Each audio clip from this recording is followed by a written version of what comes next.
Good morning, everybody, and welcome, Danielle. I think you and I hit the colour scheme coordination button today without even trying. Yeah, we didn't ring each other beforehand. No, it was. No, but I think it's looking pretty good. Yeah, nice and bright. That's what we need this time. Yeah, absolutely.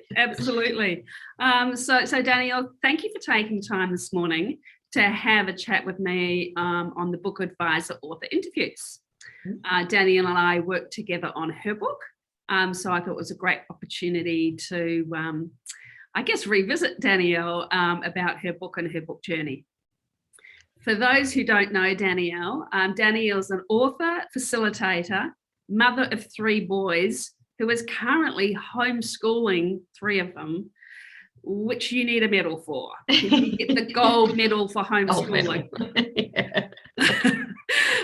Not sure how you're doing it, but you're still standing, which is a major achievement. Yeah, still smiling. Yep. Still smiling. You're also a CPA with extensive experience in Australia and internationally. And then you pivoted away from that, way before pivoting was de rigueur, from a corporate career to focus on the wellbeing space, especially, but not exclusively, for executive and corporate women. As part of that, you conducted a 2-year research project, interviewing some 50 women and some good men across leadership roles in a range of industries. As a researcher and writer myself, I totally know what that kind of whole escapade is like. It's a huge task. We met a couple of years ago now and started working together when you shared the first draft of your manuscript. Not sure if you can remember when you first sent it to me. You were quite fearful, I think, at the time, and in the end I said, just hit the send button. Yeah, I was. Yep. Yeah. And then you actually got to launch your book, but because it was COVID Mark 1, the plans you had to launch it for real turned out to be morphing that pretty quickly into a virtual book launch. So well done you. Since that time, you've developed a really strong and engaged presence on LinkedIn, and a growing speaker profile. So congratulations. That's fantastic.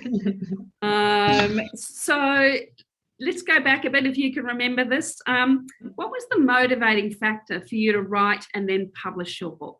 Yeah. Great question, because I do have to go back, but it really was that the motivating thing mostly was to help women who are leading at work and also lead parents to understand that their contribution matters in all of their roles and that what they do is highly valuable. So I wanted them to help understand that, so that they didn't feel that they were, struggling and juggling and straddling all these different worlds, but that what they, the skills and strengths that they built during, being a parent and caring for others is actually a career and leadership asset rather than a liability. So that was my main motivator. I knew I just had to, I really wanted to get this out to help women feel like they were good enough. Interesting. And so did you have those feelings yourself? Absolutely. Or not? This is not a psychiatry session or anything. Oh, absolutely, Jackie. And the interesting thing, like you mentioned, I worked in corporate. So I worked in, everything from private practice to multinationals across 4 different countries, and lived and worked there. So I spent about 10 years overseas, and it really helped deepen my perspective. And I think I got to understand people really, really well. And I had a lot of jobs. I mean, I've covered everything from tax and treasury to financial plan analysis, business services, internal audit, external audit, everything. But then when my first son came along, we were living in America. So I was in corporate America 1 week and a mother the next. And I had planned to go back, but something just happened when he came, and I said that I wasn't going to go back. I was doing internal audit contracting then. And it felt like being in corporate and the roles that I'd had just didn't tick my meaning and purpose boxes. So that's when I was in a privileged financial position to be a stay-at-home parent. So I did that for 6 years, worked for an NFP, and then I was also a personal trainer. And that's, I think, where it all really started, because I was helping women in particular, women who had young children, sort of rebuild their bodies and feel better about themselves. And it was really fantastic being part of the transformation. But I wanted them to be me. So I wanted them to motivate themselves to take care of themselves and invest in themselves to feel good. And so that took me along this other path around wellbeing, eventually, initially wellness and wellbeing. And I noticed that women were under this enormous pressure to do more with less resources, and their health was suffering. It was having a major impact on how they felt about themselves, and this constant struggle and juggle and feeling of not like any, regardless of what they were doing, it was never good enough. They were struggling with this tension between doing well at work and everywhere else. And having a strong focus on well-being and, wanting people to be healthy and well, I sort of thought, what is all this about? And this is where I started the research. And then as I'm researching, it started illuminating to me all the things that I'd been, struggling with along the way. And this is the thing, I didn't feel like I was struggling until I started speaking to other people and hearing their stories, their perspectives, conversations they were having with their friends.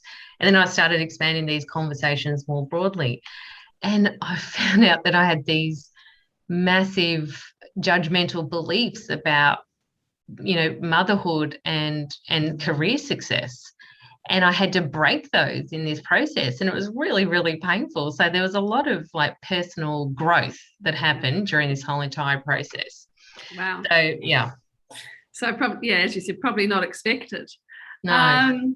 So that might be the hardest part. So good segue to the next question. What was the hardest part about writing the book, and how long did it take? Oh, gosh, the hardest part was definitely, hands down, distilling what, from the research transcripts, because I had, as you mentioned, I had over 50 transcripts because people generously allowed me to record. Distilling what was needed and what wasn't. So and that's where you're really, really helpful, because I sort of felt like everything that they were saying was good enough. And that first draft, it was and just put so many people's quotes in there because I thought everything they said was amazing. So I was distilling and working out what was most important to keep and what was most important to delete. I think that was really hard for me because that required some letting go. And that my first draft was like over 120,000 words. We got it down to 80 something. So that was the hardest part for me. Yeah. Okay. And just to tidy that one up, how long did it take you? Oh, so it took over a year to actually write. Well, if I think about when we met, it was, I think our first meeting was September 18, I think. And then I launched in May 2020. So, yeah, that's how long. I was still researching at the time, but yeah. And working and bringing up 3 boys. Yeah. All that. just put that in there. Yeah. And I guess that's an interesting thing, knowing that background about you. So how much time did you actually had to commit to the writing and then the production of the book? Maybe, is it X per week or per month, or did it vary? It really varied based on what stage I was at. So initially, like with the interviews and the research, that was, as and when I could get those interviews. But then when the rubber hit the road, I think was around about when I started writing my first draft. So, we worked together to get really deep and nail my avatar, Rebecca Fletcher. Yeah. That was really important work. That was painful work. And it's funny looking back now, it's like, thank God you made me do that, because it's so necessary. And I still think of Rebecca now, in my other work. So getting that done was important. I think, when I was going through drafts, that took a long time because I felt I needed to focus for longer periods of time. And there were countless drafts. I don't know how many we ended up doing. I just lost track. But towards the end, when I'm really going through the drafts, that took a long time. And it was my passion project. It was my love job. So yeah, hours and hours. I remember January holidays. On holidays, just going off for a couple of days at a time during the school holidays. So yeah, it varied. Yeah. And tell me, so let's kind of, move on from that thing. So you had a virtual launch for your book, and a lot of people, when they write a book, they think, oh, marketing, I'll launch my book. And then they don't think of anything else. So what have you done around marketing your book? And what are you currently doing? Because it's now been out in the world for over a year. Yeah, correct. So thanks to you and a lot of gentle nudging or like pushing me off a cliff, LinkedIn. LinkedIn's been my biggest channel, I guess you say, platform. Yeah. And I decided to stick to LinkedIn. I tried a little bit with Instagram, but it felt like it wasn't, the best for me. And I wanted to master one platform. So I use LinkedIn a lot. So we came up with a content plan, and which was brilliant. Did I stick to it? Not completely, no. And not that it wasn't a great, brilliant plan, but I guess it was everything else that was going on with me. And look, the interesting thing is, I think when it's your first book, and I know, because you've written so many, Jackie, but when it's your first book, there's always this, you're building muscles around every single thing to do with the book. I mean, it's a whole new world, and you really need support. So working with editors, working with designers, working with production people and publishers, there's so much to take in. So much is new. And then actually writing the book, if you don't consider yourself, trained in that area. So there's so much to take on. So, second time around, I do things differently with the marketing and everything in terms of I'd put more effort into it. But I think, build over this year, I've been able to build, my self knowledge and evidence data bank that it's good, it's a good thing. So, so LinkedIn is the main platform that I use, but also I've been doing loads of podcasts. I've written articles online. I was in the AFR, quoted. That's like, as a former accountant or an accountant, I still have my accounting brain. That is like the pinnacle of publications, being in there for the right reason, not the wrong ones. And there's some other actual physical publications, like local ones and beyond. So I've got loads of media on my media page that I've been doing. And what the great thing about that, and I think podcasts in particular, and opportunities like us speaking today, is it gives you a chance to strengthen your message and try and articulate, the most valuable parts of your message, and express it in a way that the audience is going to resonate with them most. So I think that's really important when you're a first timer as well.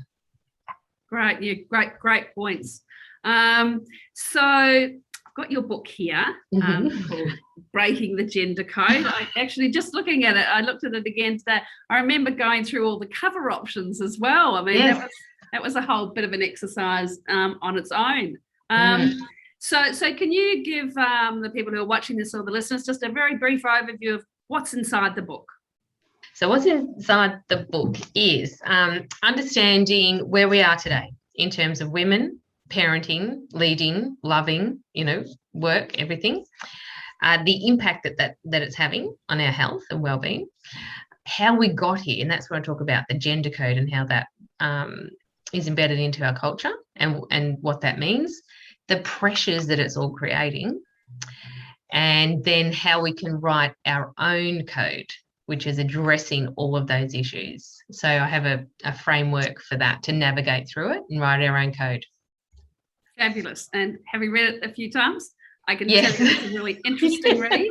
Yeah. Because no, it's fascinating. I was really interested in just kind of, I mean, obviously we're beasties and we come with all these things from our collective and human pasts, but how deeply embedded they are. And it kind of made me also realize, in a way, how fortunate I was to be the youngest in a family of 4, and I had 3 older brothers. So I actually grew up with a coding that was possibly different, because most of my imprint coding was from boys, interestingly. So it was an interesting journey for me too, also to kind of delve into that and explain some of my coding as well. So it's a great book. You need to get it. So you mentioned this a little bit earlier before. So I want to have a chat to you about what the book has achieved for you, because most of the people that I work with have a goal. So what was your goal, and have you achieved it, or is it still a work in progress, or did you have a couple of goals? Great question.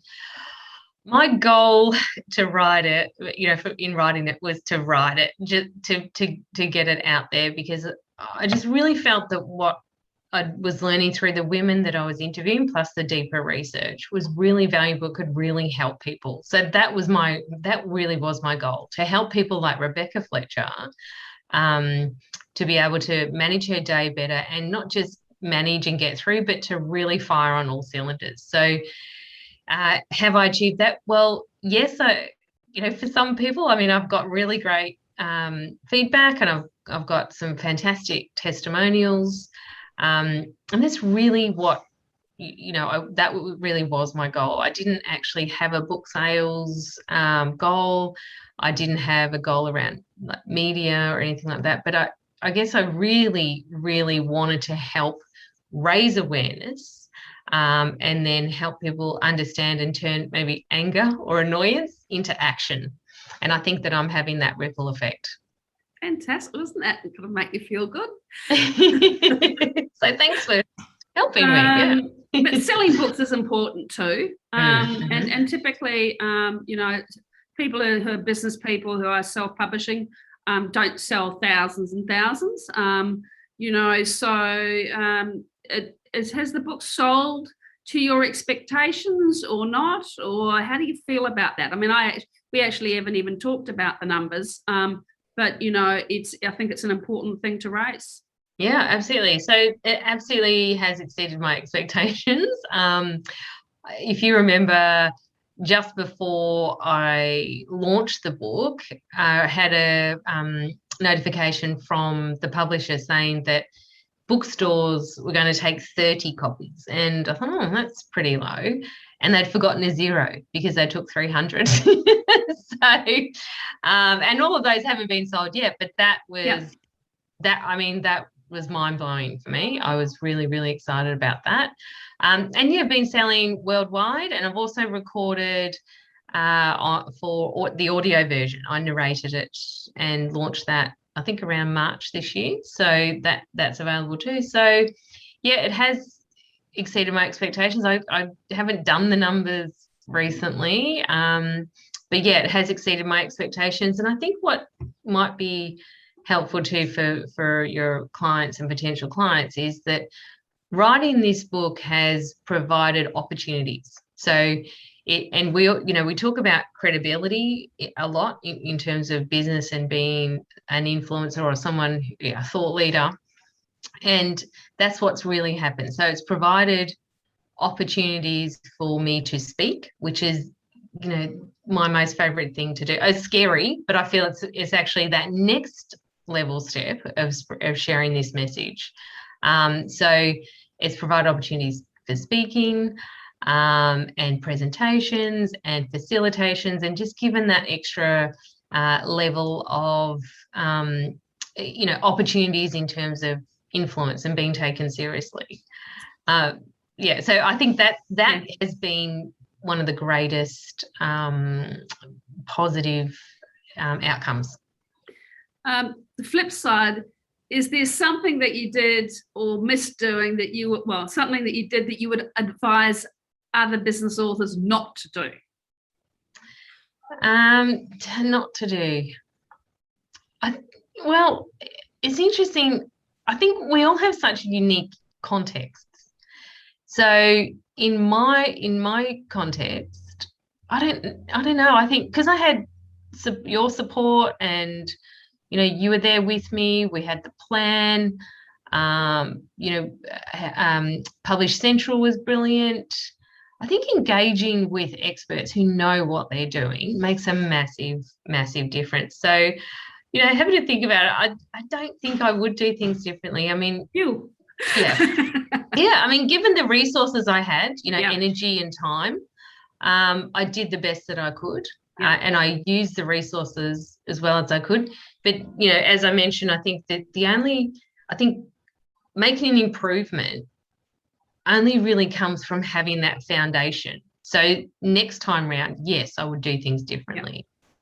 But that only is a result of hindsight. It's not just reflecting back. It's because it's realizing what muscles I've built along the way and what support networks I've been able to use. So, yeah. And I think you perhaps touching on a thing that I actually really haven't discussed with other people.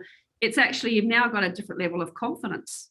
Totally, absolutely. I mean, every single step of the way, first time round, you're doubting yourself because you haven't done it before. It's all new. I mean, I'll never forget the day that I got the books delivered to the house. I mean, we did a video, me and the three boys. It was absolute chaos.